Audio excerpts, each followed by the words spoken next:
আজকে আমি তোমাদের সামনে ক্লাস 12 প্রকল্প সংক্রান্ত আরও একটা নতুন ভিডিও নিয়ে উপস্থিত হলাম। এই ভিডিওর মাধ্যমে আমি তোমাদেরকে বাঁকুড়া ও পুরুলিয়া জেলার খরা প্রকল্পটা কিভাবে প্রস্তুত করতে হয় তা আমি স্টেপ বাই স্টেপ দেখাবো। ভিডিওটা তোমরা প্রথম থেকে শেষ পর্যন্ত দেখতে থাকো। যারা এই চ্যানেলে এখনও নতুন আছো তারা অবশ্যই চ্যানেলটা সাবস্ক্রাইব করে পাশের দেওয়া বেল আইকনটা ক্লিক করে অল নোটিফিকেশনটা অন করে রাখো ভূগোল সংক্রান্ত প্রয়োজনীয় ভিডিও সবার আগে পাওয়ার জন্য। বাঁকুড়া ও পুরুলিয়া জেলার খরা প্রকল্পটা শুরু করার আগে তোমাদের প্রকল্প সংক্রান্ত কতগুলো কথা বলে নিতে চাই। এক্ষেত্রে দেখো, তোমাদের প্রকল্প হচ্ছে একটা পরিকল্পিত কর্মসূচি, অর্থাৎ আমরা আগে থেকে একটা বিষয় সংক্রান্ত পরিকল্পনা নিই, তারপরে সেই কর্মসূচিটাকে বাস্তবায়িত করি। এক্ষেত্রে কোনো একটা জায়গাকে ঠিক করে দেওয়া হয়। এখানে তোমাদের ওয়েস্ট বেঙ্গল কাউন্সিল অফ হায়ার সেকেন্ডারি এডুকেশন থেকে 5টা প্রকল্প নির্ধারিত করা আছে। এক্ষেত্রে একদম প্রথমেই আমাদের আছে পিপলস বায়োডাইভার্সিটি রেজিস্টার বা আমাদের জনজীব বৈচিত্র্য নিবন্ধকরণ। তারপরে আছে আমাদের হিমালয় পার্বত্য অঞ্চলে ভূমিকম্প ও ধস প্রকল্প। তারপরে 3 নম্বরে আছে জাপানের অগ্নুৎপাত। 4 নম্বরে আমাদের আছে এই বাঁকুড়া ও পুরুলিয়া জেলার খরা প্রকল্প এবং 5 নম্বরে সুন্দরবনের বন্যা। এই প্রকল্প আমাদের নির্ধারিত করা আছে। এর মধ্যে থেকে তোমাদের যে কোনো একটা প্রকল্পের কাজ করতে হয়। এক্ষেত্রে তোমাদের বিদ্যালয়ের শিক্ষক বা শিক্ষিকা কর্তৃক যে প্রকল্পটা নির্দিষ্ট করা হবে সেই প্রকল্পের উপর তোমাদের কাজ করতে হবে। এই সংক্রান্ত আমার 6টা ভিডিও আপলোড করা আছে, তোমরা মনে করলে সেই ভিডিওগুলো দেখে নিতে পারো, তাহলে তোমাদের প্রকল্প সংক্রান্ত একটা সামগ্রিক ধারণা তৈরি হয়ে যাবে। চলো তাহলে আজকে আমাদের এই বাঁকুড়া ও পুরুলিয়া জেলার খরা প্রকল্পটা তাহলে শুরু করা যাক।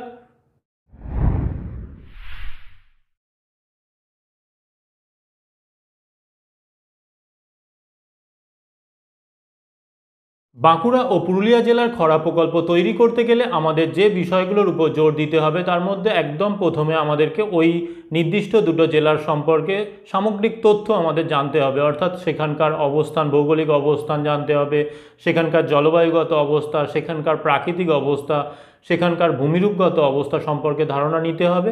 তার পাশাপাশি সেখানকার মানুষের পেশাগত ধরন কী আছে, সেখানকার মানুষজন কি কাজে, তাদের জীবিকা কী, তাহলে এই সংক্রান্ত তথ্য যেমন প্রয়োজন, তার পাশাপাশি এই ওরিয়েন্টেড আমাদেরকে ম্যাপ সংগ্রহ করতে হবে, এই ওরিয়েন্টেড ছবি সংগ্রহ করতে হবে। তার জন্য আমাদেরকে সেই জায়গায় যেতে হতে পারে। তাহলে আমরা বাঁকুড়া পুরুলিয়ায় গিয়ে তথ্য সংগ্রহ করে কাজটা করতে পারি, অথবা আমরা ওয়েবসাইট মারফত তোমার বিভিন্ন ধরনের তথ্য সংগ্রহ করে কাজটাকে সম্পূর্ণ করতে পারি। চলো তাহলে আমরা কিভাবে স্টেপ বাই স্টেপ এই কাজটাকে সম্পূর্ণ করতে হয় দেখে নেব। বাঁকুড়া ও পুরুলিয়া জেলার খরা প্রকল্পের প্রথমেই আমাদেরকে মলাট তৈরি করে নিতে হবে। চলো তাহলে এই কাজটা কিভাবে করব সেটা দেখে নেব। বাঁকুড়া ও পুরুলিয়া জেলার খরা প্রকল্পের মলাট অংশে আমাদেরকে কি করতে হবে, প্রথমে একটা সাদা আর্ট পেপার দিয়ে পুরো আমাদের যে প্র্যাকটিক্যাল বোর্ড আমরা কিনছি সেই প্র্যাকটিক্যাল বোর্ড দুটোকে মলাট করে নিতে হবে। সেই মলাট করে নেওয়ার পর তারপরে উপরের অংশে আমরা কি করব, কম্পিউটারে লিখতে পারি অথবা হাতে লিখতে পারি। একদম উপরের অংশে আমরা প্রকল্পের নাম লিখে দেব। এখানে আমাদের বাঁকুড়া ও পুরুলিয়া জেলার খরা প্রকল্প, তাহলে এই প্রকল্পের নামটা আমরা লিখে দিচ্ছি।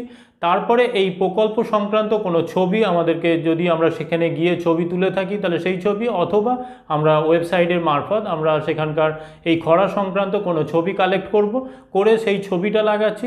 তারপরে আমাদের শিক্ষার্থী সংক্রান্ত তথ্য দিয়ে দিতে হবে। তাহলে শিক্ষার্থী সংক্রান্ত কী কী তথ্য দেব, প্রথমত আমরা শিক্ষার্থীর নাম দিয়ে দেব, তারপরে শিক্ষার্থীর বিদ্যালয়ের নাম দেব, তারপরে আমাদেরকে শিক্ষার্থীর শ্রেণী, তার রোল নাম্বার, রেজিস্ট্রেশন নাম্বার এবং সাল উল্লেখ করব। তার পাশাপাশি আমাদের নিচের ডান দিকের কর্নারে আমরা শিক্ষক বা শিক্ষিকার স্বাক্ষর করার জায়গা এবং তারিখ রেখার একটা জায়গা করে দেব। তাহলে এইভাবে আমরা প্রকল্পের মলাট অংশে সাজিয়ে নেব। প্রকল্পের মলাট যেভাবে তৈরি করলে সেই সংক্রান্ত তোমাদের প্র্যাকটিক্যালের আরও একটা পাতায় কাজ করে নিতে হবে, অর্থাৎ সেখানেও তোমাদের প্রকল্পের নাম, ছবি এবং শিক্ষার্থী সংক্রান্ত যা যা বিষয় দিলে বা শিক্ষক শিক্ষিকার স্বাক্ষর এবং তারিখ লেখার জন্য যেভাবে জায়গা রাখলে সেইভাবে তোমাদের ওই পাতাতেও কাজটা করে ফেলতে হবে। এই পাতাটা তোমাদের কাউন্টে রাখলে হবে না, এখানে যে 1 থেকে 20 পাতা যে লাগছে, তোমাদের টোটাল 20 পৃষ্ঠা যে লাগছে, এই 20টা পাতার বাইরে এই পাতাটাকে রাখতে হবে। তার কারণ দেখো, তোমরা যে খাতাটা জমা দিচ্ছ সেই খাতা যখন আমাদের কাউন্সিলে জমা পড়ছে তখন দেখা যাচ্ছে কি না, উপরের মলাটটা আর দেওয়া হয় না। তোমাদের মূল খাতার সঙ্গে, যে খাতায় তোমরা প্র্যাকটিক্যাল পরীক্ষা দাও তার সঙ্গে ওই বাদবাকি যে 20টা পৃষ্ঠা ওই পাতাগুলোই কেবলমাত্র জমা পড়ে। তাহলে সেক্ষেত্রে তোমাদের নাম বা রোল বা রেজিস্ট্রেশন নাম্বার আলাদা করে লেখা থাকে না, তখন কিন্তু একটা জটিলতা তৈরি হতে পারে। সেই জন্য তোমরা যে ওই প্রথম পাতাটা যদি ওই অংশে দিয়ে দাও, দেখা যাবে কি ওই অংশটা তোমাদের কি হচ্ছে, ওই মূল খাতার সঙ্গে কিন্তু যুক্ত হয়ে চলে যাচ্ছে, যার ফলে তোমরা এই যে ছবি ছবি দিয়ে তোমাদের যা যা কাজ করলে সেই বিষয়টা কিন্তু ওই অংশে রয়ে যাচ্ছে। সেই জন্য তোমরা যদি কম্পিউটারে কোনো কাজ বার করো তাহলে সেক্ষেত্রে ওই এক্সট্রা একটা পাতা তোমাদের যে প্র্যাকটিক্যাল পাতা আছে সেই পাতায় তোমাদের বার করে নিতে হবে। তাহলে এইভাবে আমরা আমাদের মলাট এবং তার পাশাপাশি আরও একটা পাতায় কাজ করে নেব। মলাট হয়ে যাওয়ার পর আমরা প্রকল্পের কাজ শুরু করব। এক্ষেত্রে প্রকল্পের প্রথম পাতায় আমরা সূচিপত্র বা কন্টেন্ট উল্লেখ করব। বাঁকুড়া ও পুরুলিয়া জেলার খরা প্রকল্পের প্রথম পাতায় আমরা সূচিপত্র দিচ্ছি। এই সূচিপত্র অংশে আমরা 3টে বিষয় উল্লেখ করছি। একদম বাঁদিকে অংশে আমরা কি করছি, ক্রমিক সংখ্যা রাখছি, তারপরে মাঝের অংশে আমরা বিষয় রাখছি এবং ডান দিকের অংশে আমরা পৃষ্ঠা সংখ্যা উল্লেখ করছি। এইভাবে আমরা উলম্বভাবে 3টে পার্টে ভাগ করছি এবং অনুভূমিকভাবে আমরা কি করছি না, আমাদের পরপর যে এই যে আমাদের টোটাল 20টা পাতায় যা যা কাজ করছি আমরা সেই বিষয়গুলোকে পরপর উল্লেখ করে দেব। এক্ষেত্রে একদম প্রথমে আমরা ভূমিকা দেব, তারপরে আমাদের থাকবে কি উদ্দেশ্য, তারপরে আমাদের পদ্ধতি থাকবে, তারপরে তথ্যের বিশ্লেষণ থাকবে, তারপরে আমাদের সমস্যা ও সমাধান থাকবে, তারপরে আমাদের মূল্যায়ন, তারপরে কৃতজ্ঞতা স্বীকার এবং সবার শেষে আমাদেরকে রেফারেন্স উল্লেখ করতে হবে। এইভাবে আমাদের সূচিপত্রটাকে সুন্দর করে সাজিয়ে নিতে হবে। কিভাবে পৃষ্ঠা সংখ্যা আমাদেরকে দিয়ে দিতে হবে প্রকল্পের। এক্ষেত্রে আমরা কি করছি, প্রকল্পের যে পাতাগুলো আমরা ব্যবহার করছি সেই পাতাগুলোর ডান দিকের উপরের কর্নারে আমরা কি করছি না 1 2 3 4 5 6 করে আমাদের 1 থেকে 20 পর্যন্ত আমরা নাম্বারিং করে ফেলছি। এই নাম্বারিং হয়ে যাওয়ার পর আমরা কি করছি, আমরা টোটাল প্রকল্পের লেখা কাজ কমপ্লিট হয়ে যাওয়ার পর আমরা এই পৃষ্ঠা সংখ্যা অংশে আমরা কি করে দিচ্ছি, আমাদের ধরো ভূমিকা যত পাতায় থাকছে সেখানে 2 পাতায় বা 3 পাতায় যেখানে থাকবে সেখানে আমরা সেই পৃষ্ঠা সংখ্যা উল্লেখ করে দেব। একইভাবে উদ্দেশ্য আমাদের যত নাম্বার পাতায় থাকবে সেটা উল্লেখ করে দেব। এইভাবে আমরা পরপর যতগুলো আমাদের পাতা লাগছে সেই ততগুলো পাতায় আমরা কি করছি না পরপর আমাদের পৃষ্ঠা সংখ্যাগুলো উল্লেখ করে দিচ্ছি।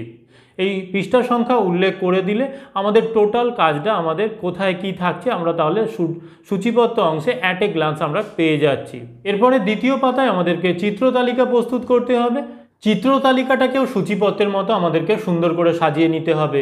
এখানে সূচিপত্র যেমন আমরা 3টে পার্টে ভাগ করেছিলাম, এক্ষেত্রেও আমরা 3টে পার্টে ভাগ করে নেব। একদম প্রথম ঘরটা আমাদের ছোট করে রাখবো যেখানে আমাদের চিত্রের সংখ্যা থাকবে, দ্বিতীয় ঘরে আমাদের চিত্রের নাম থাকবে, তৃতীয় ঘরে আমাদের পৃষ্ঠার সংখ্যা থাকবে। এখানে চিত্রের সংখ্যা 1 2 3 4 করে আমরা যতগুলো চিত্র ব্যবহার করছি সেখানে দিয়ে দিতে হবে সেই সংখ্যাটা। তারপরে চিত্রের নাম উল্লেখ করতে হবে। এক্ষেত্রে যদি আমাদের অবস্থান মানচিত্র দিয়ে থাকি তাহলে অবস্থান মানচিত্র বলে লিখব। তারপরে সেটা আমাদের যত পৃষ্ঠায় ব্যবহার করব আমাদের সেই অনুযায়ী পৃষ্ঠা 1 2 3 4 করে যা যেখানে আমাদের পৃষ্ঠা লাগছে সেই অনুযায়ী আমরা সেই পৃষ্ঠায় যে পৃষ্ঠায় আমরা এই ছবিটা ব্যবহার করছি সেই পৃষ্ঠার সংখ্যা আমাদেরকে উল্লেখ করে দিতে হবে। এক্ষেত্রে আমরা আমাদের যে হাতে আঁকা ছবি সেখানে কার্টোগ্রামস হতে পারে বা কোনো অবস্থান মানচিত্র হতে পারে, তাহলে সেই ধরনের ছবিও আমরা যে ব্যবহার করব সেগুলোও আমরা যেমন নাম্বারিংয়ের আওতায় আনবো। একইভাবে আমরা কি করছি, আমাদের সেখানে গিয়ে ফিল্ডে গিয়ে আমরা যে ছবি তুলছি বা ওয়েবসাইট থেকে আমরা কোনো ছবি কালেক্ট করছি তাহলে সেই ছবিগুলোকেও এই নাম্বারিংয়ের আওতায় আনবো। এরপরে তৃতীয় পৃষ্ঠায় আমাদেরকে বাঁকুড়া ও পুরুলিয়া জেলার খরা প্রকল্পের ভূমিকা উল্লেখ করতে হবে। বাঁকুড়া ও পুরুলিয়া জেলার খরা প্রকল্পের ভূমিকায় আমরা যে যে বিষয়গুলো লিখব তার মধ্যে একদম প্রথমেই আমরা প্রকল্পের নামটা উল্লেখ করে দেব, অর্থাৎ কি বিষয়ের উপর আমরা কাজটা করছি সেটা উল্লেখ করে দেব। এক্ষেত্রে আমরা বাঁকুড়া ও পুরুলিয়া জেলার খরা প্রকল্পের উপর কাজ করছি। এবারে আমাদের এই যে দুটো স্থান এখানে বাঁকুড়া ও পুরুলিয়া জেলা, এই দুটো স্থান কোথায় অবস্থান করছে বলে নেব। এক্ষেত্রে আমরা দেখতে পাচ্ছি কি ভারতের পশ্চিমবঙ্গ রাজ্যের পশ্চিম দিকে বাঁকুড়া ও পুরুলিয়া জেলা অবস্থান করছে। এই দুটো জেলা কি দেখতে পাচ্ছি, প্রচণ্ড খরাপ্রবণ। এরপরে আমরা জলবায়ুগত অবস্থা সম্পর্কে বলে নেব। এক্ষেত্রে আমরা দেখতে পাচ্ছি বাঁকুড়া ও পুরুলিয়া জেলার বৃষ্টিপাতের পরিমাণ হচ্ছে 125 থেকে 150 সেমি। একইভাবে উষ্ণতা যদি আমরা দেখি এখানে দেখতে পাচ্ছি কত না 15 থেকে 45 ডিগ্রি সেন্টিগ্রেড। এই অঞ্চল দুটোয় দেখা যাচ্ছে কি দীর্ঘদিন বৃষ্টিপাত না হওয়ার ফলে বা বৃষ্টিপাত খুব কম হওয়ার ফলে আমরা দেখতে পাচ্ছি এই অঞ্চলে খরা পরিস্থিতি তৈরি হয়েছে। এর পাশাপাশি দেখতে পাচ্ছি কি না ভৌম জলস্তর ক্রমান্বয়ে হ্রাস পাচ্ছে। এর ফলে এখানে কি হচ্ছে, মানব জীবনের উপর একটা প্রতিকূল প্রভাব ফেলছে। তাহলে এই বিষয়টাকে আমাদেরকে ভূমিকা অংশে উল্লেখ করে দিতে হবে। এরপরে চতুর্থ পৃষ্ঠায় আমাদেরকে বাঁকুড়া ও পুরুলিয়া জেলার খরা প্রকল্পের উদ্দেশ্যগুলো লিখে ফেলতে হবে। বাঁকুড়া ও পুরুলিয়া জেলার খরা প্রকল্পের প্রধান উদ্দেশ্যগুলি হলো বলে আমরা প্রথমেই যেটা করব সেটা হচ্ছে কি বাঁকুড়া ও পুরুলিয়া জেলার জলবায়ুগত অবস্থা কি এবং সেখানকার উষ্ণতা এবং বৃষ্টিপাতের পরিমাণ কি আছে সেই সংক্রান্ত তথ্য অনুসন্ধান করা, এটা আমাদের প্রথম উদ্দেশ্য থাকবে। দ্বিতীয়ত আমাদের এখানকার মৃত্তিকার ধরন অনুসন্ধান করতে হবে। তার পাশাপাশি এই মৃত্তিকাগুলো জল ধারণে কী ধরনের প্রভাব বিস্তার করে সেই সম্পর্কে আমরা জানব।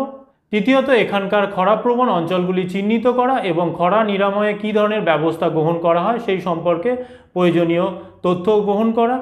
চতুর্থত হচ্ছে এখানকার এই যে খরা এখানকার ভূমি ব্যবহারের ধরনকে কিভাবে প্রভাবিত করে সেই সম্পর্কে প্রয়োজনীয় তথ্য অনুসন্ধান করা। পঞ্চমত, খরার সময় এখানকার মানুষজন কোন ধরনের কৃষিকাজের সঙ্গে যুক্ত থাকে তা নিরূপণ করা।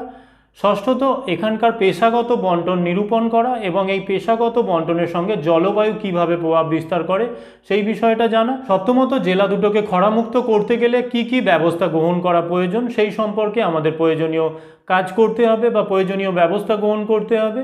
তাহলে এইভাবে আমাদেরকে উদ্দেশ্যটাকে লিখে ফেলতে হবে। এরপরে পঞ্চম পৃষ্ঠায় আমাদের বাঁকুড়া ও পুরুলিয়া জেলার খরা প্রকল্পের পদ্ধতি বা মেথোডোলজি উল্লেখ করতে হবে।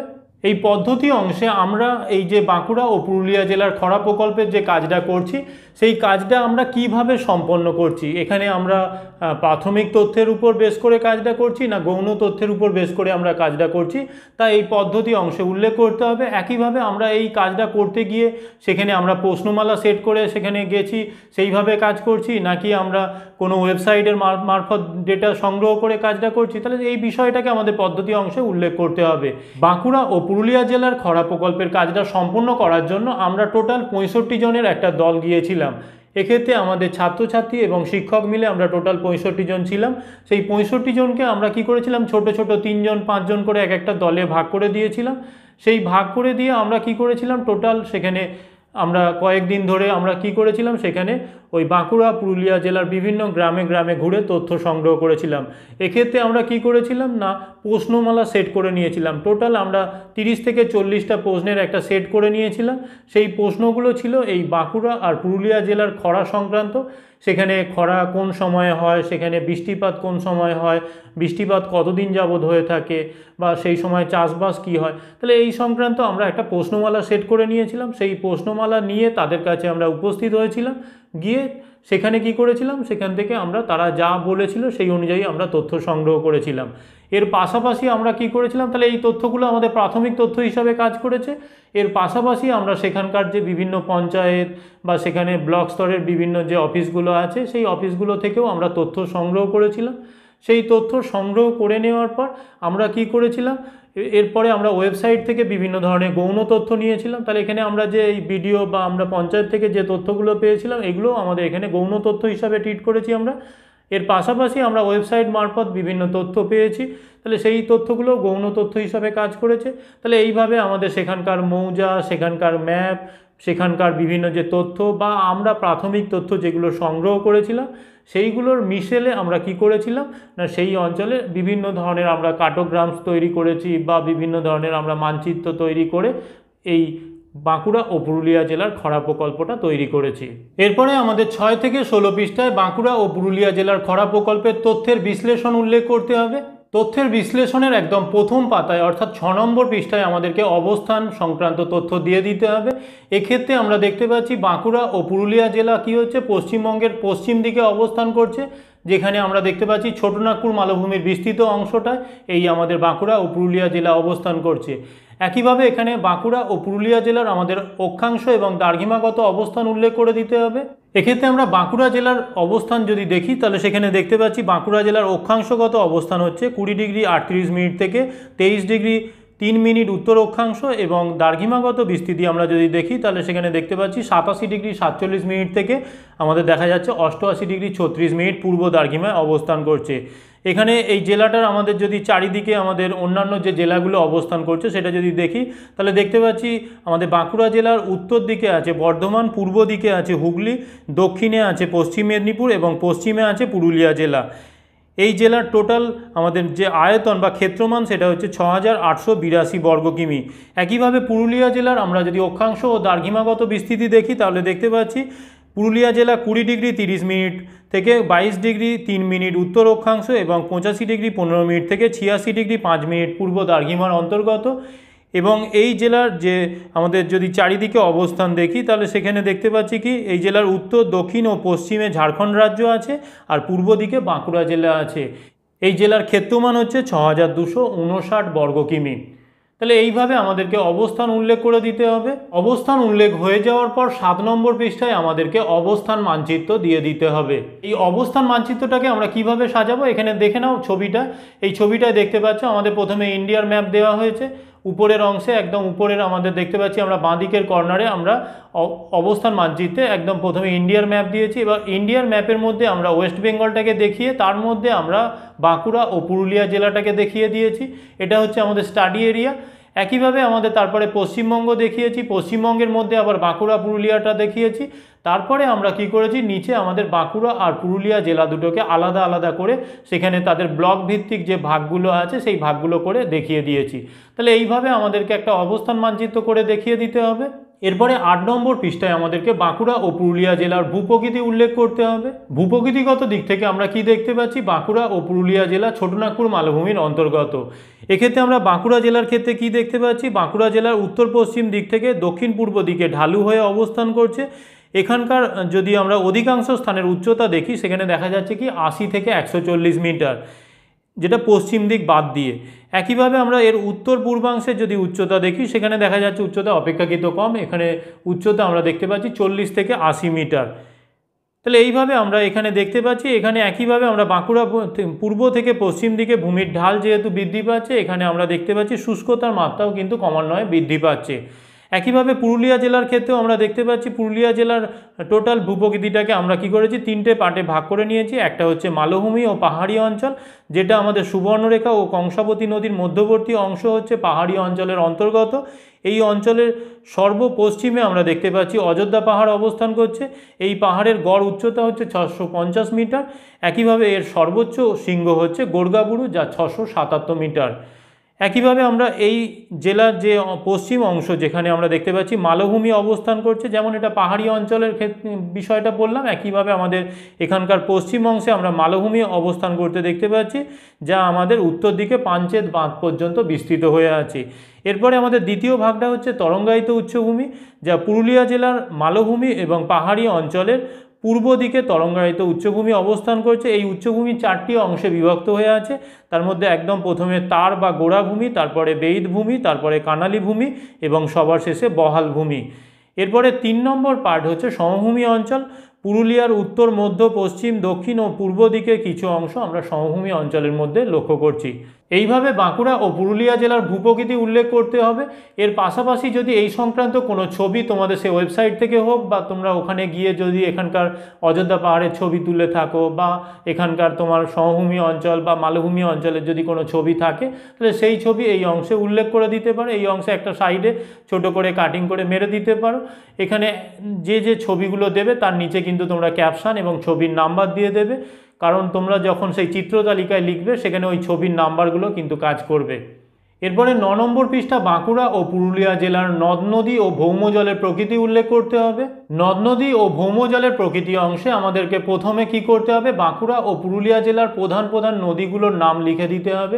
এক্ষেত্রে আমরা দেখতে পাচ্ছি এখানকার প্রধান নদী হচ্ছে দামোদর। এর পাশাপাশি আমরা কুমারী নদী দেখতে পাচ্ছি, কংসাবতী দেখতে পাচ্ছি, শিলাবতী দেখতে পাচ্ছি, তৌয়া বাঁকি দেখতে পাচ্ছি, কন্দেশ্বরী দেখতে পাচ্ছি, জয়পান্ডা দেখতে পাচ্ছি। এইভাবে যা যা নদীগুলো এই অঞ্চলে অবস্থান করছে সেই নদীগুলোর নাম আমরা উল্লেখ করে দেব। এর পাশাপাশি এখানে যে খালগুলো আমরা দেখতে পাচ্ছি সেই খালগুলোর নামও উল্লেখ করে দেব। এক্ষেত্রে আমরা কাঁসাই দেখতে পাচ্ছি, কংসাবতী, দামোদর এবং খাদরা খালের কথা আমরা এখানে উল্লেখ করব।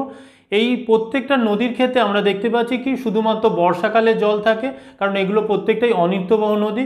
এই নদীগুলোতে বর্ষাকাল ছাড়া অন্য সময়ে জল থাকে না, একদম শুকনো হয়ে যায় বা প্রায় শুষ্ক থাকে। সেই জন্য এই অংশে আমরা দেখতে পাচ্ছি কি না বর্ষাকালে যে জলটুকু পাওয়া যায় অন্য সময়ে কিন্তু জলের সমস্যা কিন্তু প্রবল আকার ধারণ করে। এর পাশাপাশি আমাদেরকে এখানকার ভৌমজলের প্রকৃতি উল্লেখ করতে হবে। এক্ষেত্রে আমরা দেখতে পাচ্ছি এই অঞ্চলটার ভৌমজলের ভাণ্ডার কিন্তু খুবই কম। এখানে যেহেতু বৃষ্টিপাতের পরিমাণ কম আছে, যার জন্য কি হচ্ছে এখানে তার পাশাপাশি এখানকার শিলাগুলো কেলাসিত হওয়ার জন্য এখানে ভৌমজলের ভাণ্ডারও সেভাবে গড়ে ওঠেনি। তার ফলে কি হচ্ছে এখানে ভৌমজলের যে স্তর অবস্থান করছে সেখানে দেখা যাচ্ছে 6 থেকে 15 মিটার গভীরতায় অবস্থান করছে। এর পাশাপাশি আবার কিছু ক্ষেত্রে আমরা দেখতে পাচ্ছি 20 মিটার গভীরতায় অবস্থান করছে। তাহলে এইভাবে আমরা এই নম্বর পৃষ্ঠায় আমাদের নদ নদী এবং ভৌম জলের প্রকৃতি সম্পর্কে উল্লেখ করে দিতে হবে। এর পাশাপাশি এই সংক্রান্ত যদি কোনো ছবি থাকে সেখানে কংসাবতী নদীর ছবি দিতে পারো বা কংসাবতী ড্যামের ছবি দিতে পারো। তাহলে এই বিষয়গুলো এই ছবি দিয়ে সেখানে ছবির ক্যাপশন এবং সেখানে ছবির নাম্বার উল্লেখ করে দিতে হবে। তাহলে এইভাবে এই 9 নম্বর পাতাটাকে সুন্দর করে সাজিয়ে ফেলবে। এরপরে 10 নম্বর পৃষ্ঠায় আমাদেরকে বাঁকুড়া ও পুরুলিয়া জেলার মৃত্তিকার ধরন এবং খরাপ্রবণ অঞ্চল সম্পর্কে লিখতে হবে। বাঁকুড়া জেলায় 3 ধরনের মৃত্তিকা লক্ষ্য করা যায়। তার মধ্যে 1 নম্বর হচ্ছে লাল কাঁকর মিশ্রিত মৃত্তিকা, 2 নম্বর ল্যাটেরাইট মৃত্তিকা এবং 3 নম্বর হচ্ছে পলল মৃত্তিকা। বাঁকুড়ার পূর্ব ও দক্ষিণ পশ্চিম অংশে পলল মৃত্তিকা লক্ষ্য করা যাচ্ছে। এখানকার বিষ্ণুপুর, সোনামুখী, পাত্রসায়ার, ইন্দাস, জয়পুর, বর্জরা, রায়পুর, রানীবাঁধ অংশে এই পলল মৃত্তিকা লক্ষ্য করা যাচ্ছে। এই অংশে বৃষ্টিপাত অপেক্ষাকৃত বেশি হওয়ার জন্য এখানে খরার মাত্রাটা কিন্তু কম হয়ে থাকে। এরপরে দ্বিতীয় যে অঞ্চলটা পাচ্ছি সেখানে বাঁকুড়া 1, বাঁকুড়া 2, ছাতনা, শিমলিপাল, তালডাংরা, গঙ্গাজল ঘাটি এই অঞ্চলগুলোয় আমরা ল্যাটেরাইট মৃত্তিকা দেখতে পাচ্ছি। এই অঞ্চল মধ্যম প্রকৃতির খরাপ্রবণ। এরপরে তৃতীয় যে অঞ্চলটা, যেটা আমাদের বাঁকুড়ার পশ্চিম দিকে অবস্থান করছে, সেখানে খাতড়া আছে, ইন্দোপুর আছে, ছাতনা আছে, সালতোরা, মেজিয়া এই অঞ্চলগুলোয় আমরা দেখতে পাচ্ছি কি লাল কাঁকর মিশ্রিত মৃত্তিকা লক্ষ্য করা যাচ্ছে এবং এই অঞ্চলগুলো খরার মাত্রা কিন্তু সবথেকে বেশি লক্ষ্য করা যাচ্ছে। আমাদের বাঁকুড়ার টোটাল যে ভূমিভাগ আছে তার 87% হচ্ছে খরাপ্রবণ অঞ্চল এবং 13% হচ্ছে খরামুক্ত। তাহলে এইভাবে আমাদেরকে বাঁকুড়ার কন্ডিশনটা উল্লেখ করে দিতে হবে, মৃত্তিকার ধরন এবং সেখানকার খরাপ্রবণ যে অবস্থাটা সেটা আমাদের উল্লেখ করব। একইভাবে পুরুলিয়া জেলাতেও 3 ধরনের মৃত্তিকা দেখা যাচ্ছে। এক্ষেত্রে আমরা দেখতে পাচ্ছি লৌহ মিশ্রিত বালুকাময় মৃত্তিকা আছে, তারপরে লোহিত ও হলুদ মৃত্তিকা আছে এবং লাল কাঁকর মিশ্রিত মৃত্তিকা রয়েছে। পুরুলিয়া জেলার অধিকাংশ স্থানেই লোহিত ও হলুদ মৃত্তিকা দেখা যায়। এই মৃত্তিকার জলধারণ ক্ষমতা কম, যার ফলে কী হচ্ছে এই মৃত্তিকা খরা কবলিত হয়। এখানে দেখো এর পাশাপাশি আমাদের এই জেলার পশ্চিম দিকে লোহিত বালুকাময় মৃত্তিকা লক্ষ্য করা যাচ্ছে, যা অধিক খরাপ্রবণ অঞ্চলের অন্তর্গত এবং এই জেলা বিক্ষিপ্তভাবে লাল কাঁকর মিশ্রিত মৃত্তিকা লক্ষ্য করা যায়, যা স্বল্প খরাপ্রবণ অঞ্চলের মধ্যে পড়ছে। তাহলে এইভাবে আমাদেরকে বাঁকুড়া ও পুরুলিয়া জেলার মৃত্তিকার ধরন এবং খরাপ্রবণ অঞ্চল সম্পর্কে লিখতে হবে। এরপরে আমাদেরকে 11 নম্বর পৃষ্ঠায় এই সংক্রান্ত দুটো ম্যাপ এঁকে, আমাদের বাঁকুড়া আর পুরুলিয়া জেলার ম্যাপ এঁকে সেখানে মৃত্তিকার ধরন তার পাশাপাশি তাদের খরাপ্রবণ অঞ্চল সম্পর্কে আমাদেরকে ছবি এঁকে দিতে হবে। এরপরে 12 নম্বর পৃষ্ঠায় আমাদেরকে বাঁকুড়া ও পুরুলিয়া জেলার জলবায়ু সংক্রান্ত তথ্য দিয়ে দিতে হবে। জলবায়ুগত দিক থেকে আমরা যদি দেখি, বাঁকুড়া ও পুরুলিয়া জেলা ক্রান্তীয় মৌসুমী জলবায়ুর অন্তর্গত। এই অংশে আমরা যদি উষ্ণতা এবং বৃষ্টিপাতের বন্টন যদি দেখি তাহলে দেখতে পাবো কি আমাদের পশ্চিমবঙ্গের যদি ম্যাপ দেখা যায় তাহলে ম্যাপে দেখতে পাচ্ছি কি না ক্রমশ উত্তরবঙ্গ থেকে যত আমরা পশ্চিম দিকে আসছি তত কিন্তু বৃষ্টিপাতের পরিমাণ কমতে থাকছে। একইভাবে উষ্ণতাও কিন্তু ক্রমান্বয়ে বাড়তে থাকছে। বাঁকুড়া ও পুরুলিয়া জেলার আমরা যদি উষ্ণতা এবং বৃষ্টিপাতের বন্টন দেখি তাহলে আমরা দেখতে পাচ্ছি কি বাঁকুড়া জেলার ক্ষেত্রে বৃষ্টিপাত অপেক্ষাকৃত পুরুলিয়া জেলা অপেক্ষা বেশি হয়ে থাকছে। এখানে আমরা দেখতে পাচ্ছি 125 থেকে 150 সেমি বৃষ্টিপাত হচ্ছে। একইভাবে আমাদের পুরুলিয়া জেলার ক্ষেত্রে আমরা দেখতে পাচ্ছি 115 থেকে 140 সেমি বৃষ্টিপাত সংঘটিত হচ্ছে। একইভাবে আমরা উষ্ণতাগত বন্টন যদি দেখি সেখানে দেখা যাচ্ছে কি না এখানে 15 ডিগ্রি সেন্টিগ্রেড থেকে 45 ডিগ্রি সেন্টিগ্রেড উষ্ণতা লক্ষ্য করা যাচ্ছে। এরপরে আমরা এর বৃষ্টিপাত অঞ্চলে আমরা যদি এখানকার অঞ্চলগুলোকে ভাগ করি তাহলে আমরা বাঁকুড়ার দেখতে পাচ্ছি কি তালডাংরা, কোটালপুর, ওন্দা অঞ্চল এবং পুরুলিয়ার পাড়া, মানবাজার ও বান্দোয়ান অঞ্চলে অধিক বৃষ্টিপাত লক্ষ্য করা যাচ্ছে। একইভাবে মধ্যম বৃষ্টিপাত অঞ্চলে দেখতে পাচ্ছি বাঁকুড়ার যেখানে 140 থেকে 160 সেমি এবং পুরুলিয়ার ক্ষেত্রে 115 থেকে 125 সেমি বৃষ্টিপাতযুক্ত স্থানগুলো যদি দেখি তাহলে সেক্ষেত্রে দেখতে পাচ্ছি বাঁকুড়ার ক্ষেত্রে শিমলিপাল, ওন্দা, বিষ্ণুপুর, ইন্দুপুর এবং পুরুলিয়ার ক্ষেত্রে পুরুলিয়া 2, হুড়া, পুঞ্জা, মানবাজার 1, ঝালদা 1, বাঘমুন্ডি ও ঝালদা 2 এর কিছু অংশ আমরা এই অঞ্চলের মধ্যে দেখতে পাচ্ছি। একইভাবে আমরা স্বল্প বৃষ্টিপাতযুক্ত অঞ্চল যদি দেখি তাহলে সেক্ষেত্রে আমরা দেখতে পাচ্ছি না এখানে বাঁকুড়ার ক্ষেত্রে আমরা উত্তর, উত্তর পূর্ব, উত্তর পশ্চিম এবং দক্ষিণ পশ্চিমের স্থানসমূহ এই অঞ্চলের অন্তর্গত। আর পুরুলিয়ার ক্ষেত্রে আমরা দেখতে পাচ্ছি জয়পুর, পুরুলিয়া 1, আরসা, বলরামপুর, নেতুরিয়া, কাশীপুর, রঘুনাথপুর 1 ও মান্তুরি স্বল্প বৃষ্টিপাতযুক্ত অঞ্চলের মধ্যে পড়ছে। তাহলে এইভাবে আমাদেরকে লেখাটা লিখে দিতে হবে। তার পাশাপাশি আমাদেরকে 13 নম্বর পৃষ্ঠায় আমাদের এই সংক্রান্ত দুটো ম্যাপ এঁকে, আমাদের বাঁকুড়া আর পুরুলিয়ার ম্যাপ এঁকে সেখানে এই অঞ্চলগুলোকে আলাদা আলাদা ভাগ করে দেখিয়ে দিতে হবে। এরপরে আমাদেরকে 14 নম্বর পৃষ্ঠায় আমাদেরকে বাঁকুড়া আর পুরুলিয়া জেলার ম্যাপ এঁকে সেখানে আমাদের খরাপ্রবণ অঞ্চলগুলোকে 3টে পার্টে ভাগ করে দেখিয়ে দিতে হবে। তোমরা এখানে ম্যাপটায় দেখতে পাচ্ছ দুটো অঞ্চলকেই আলাদা আলাদাভাবে ভাগ করা হয়েছে। এখানে অধিক খরাপ্রবণ অঞ্চল, মাঝারি খরাপ্রবণ অঞ্চল এবং স্বল্প খরাপ্রবণ অঞ্চলে দুটো অঞ্চলকেই ভাগ করে দেওয়া হয়েছে। এখানে ম্যাপে তোমরা কোন কোন অঞ্চলগুলো এর মধ্যে পড়ছে তোমরা দেখতে পাচ্ছ। তাহলে সেই অনুযায়ী তোমাদেরকে যদি কোনো তথ্য লেখা থাকে সেই লেখাটা লিখে দিতে পারো ওই পাতাতেই। তাহলে এইভাবে তোমাদের 14 নম্বর পৃষ্ঠায় কাজ করে ফেলতে হবে। এরপরে 15 নম্বর পৃষ্ঠায় আমাদেরকে ভূমি ব্যবহার সম্পর্কে লিখতে হবে।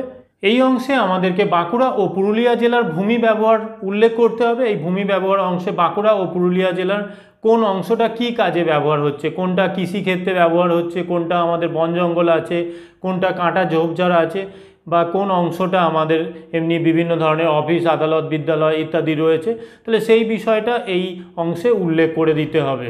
এর পাশাপাশি এখানে ভূমি ব্যবহার সংক্রান্ত তোমরা যে ছবি তুলবে সেখানে কৃষিক্ষেত্রে যে জমিগুলো ব্যবহার হচ্ছে তার যদি কোনো ছবি থাকে সেই ছবি তোমরা এখানে ব্যবহার করতে পারো, বা এখানে খরাপ্রবণ হওয়ায় সেখানকার জমিগুলোর কি অবস্থা হয়ে আছে সেই সংক্রান্ত যদি কোনো ছবি থাকে তাহলে এইরকম কোনো ছবি এই অংশে 2-3টে ছবি তোমরা ব্যবহার করতে পারো।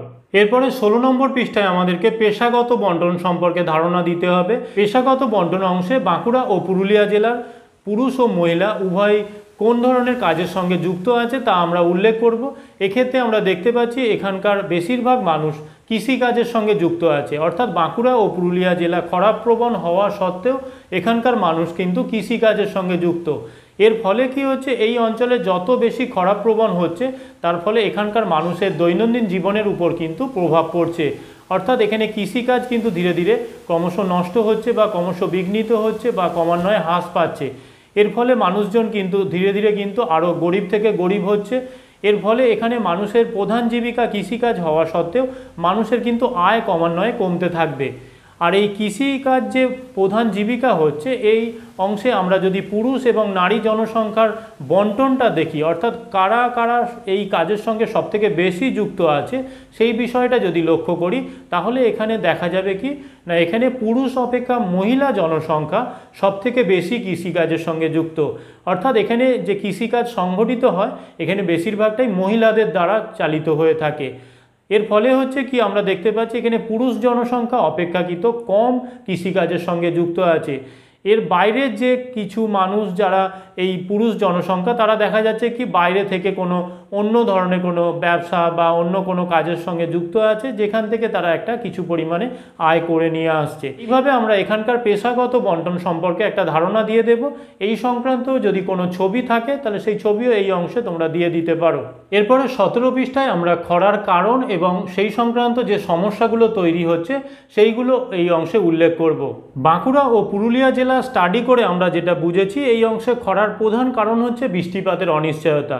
আমরা প্রত্যেকেই জানি মৌসুমি বায়ুর ক্ষেত্রে আমরা প্রতিনিয়ত কিন্তু সারা বছর একই সময়ে মৌসুমি বায়ু আসছে না।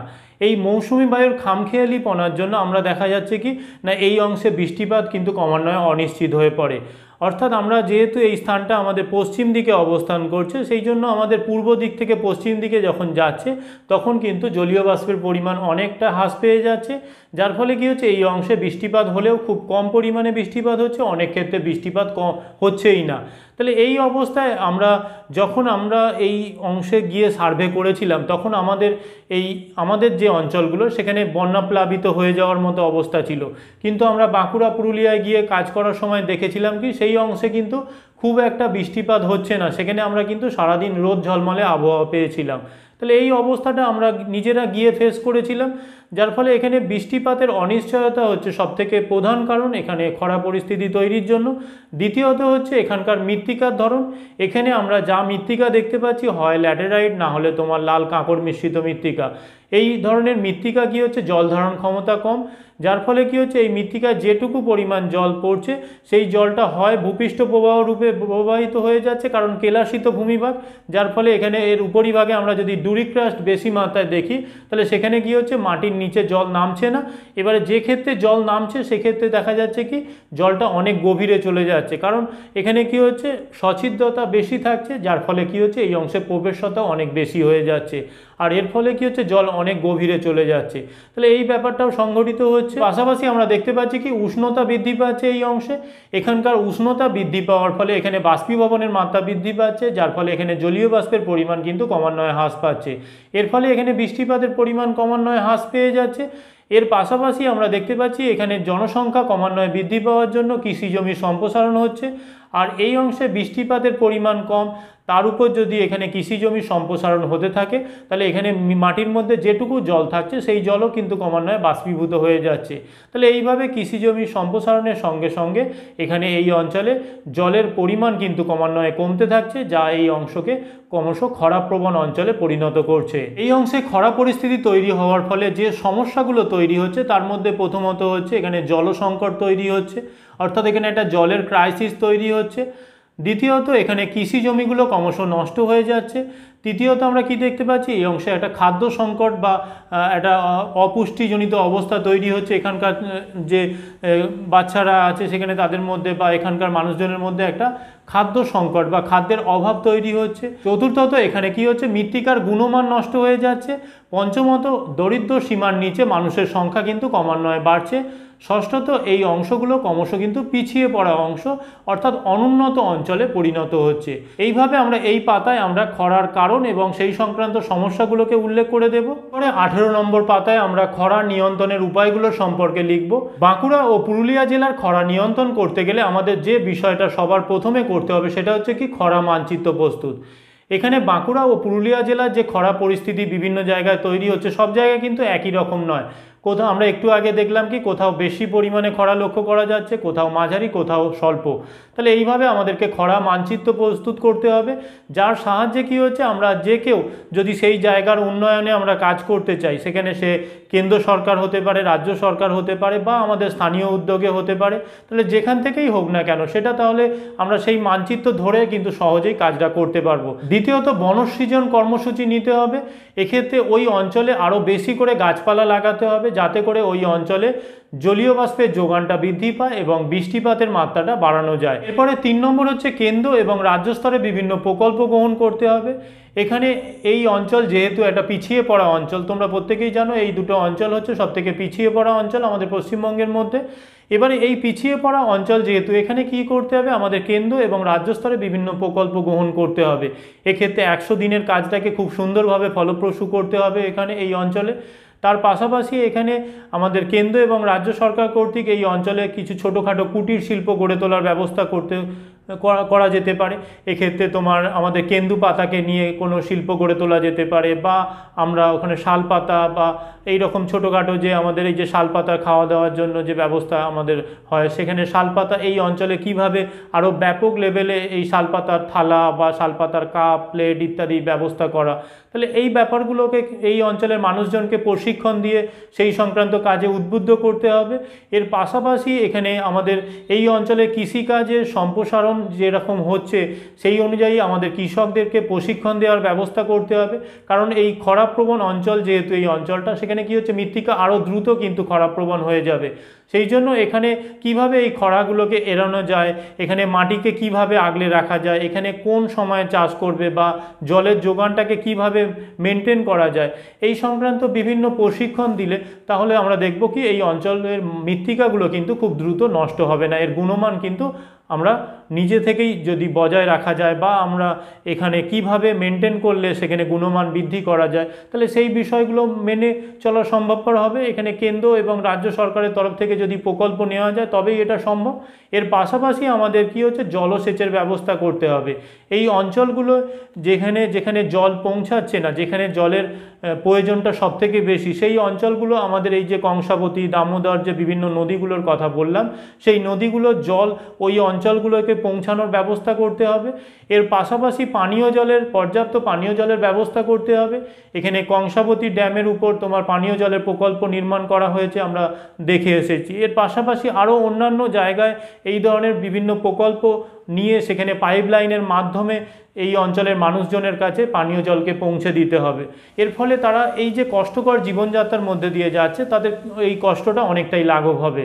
তাহলে এইভাবে আমরা এখানে খরা নিয়ন্ত্রণের উপায়গুলোকে এই পাতায় লিখে ফেলবো।